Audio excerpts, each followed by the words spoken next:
Hello friends, कैसे हैं आप लोग। मैं म्यूजिक डायरेक्टर दुर्गा बिहारी सकुराबाद से। दोस्तों, मैं आज आप लोग को मिलाना चाहता हूं मैं अपने दोस्त से, पिंटू जी यादव से, और भोजपुरी सिंगर नंदलाल प्रेमी जी से। दोस्तों, मैं बताना चाहता हूं आप लोगों को कि मेरा दोस्त का चैनल एक है, टिकारी फिल्म्स। उस चैनल को आप लोग जाके शेयर करें, लाइक करें, सब्सक्राइब करें दोस्तों। और नंदलाल प्रेम जी से मैं बताना चाहूँगा कि कुछ गा के सुनाएं इनके चैनल सुनाइए पे। सुनाइए ब्रो। नमस्ते, प्रणाम।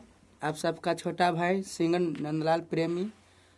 कुछ गाने का मौका मिला भी गा के सुनाते हैं आप लोग का। सेट सॉन्ग बा। अम्हारो के बीच में अल्लाह गत्ता हरा दिया, अम्हारो के बीच में लागता हरा दिया। दिन दिन बढ़ल जाता, दिन दिन बढ़ल जाता, दिल के दर्दिया महरो के बीच में लागता हरा दिया। नमस्कार, प्रणाम।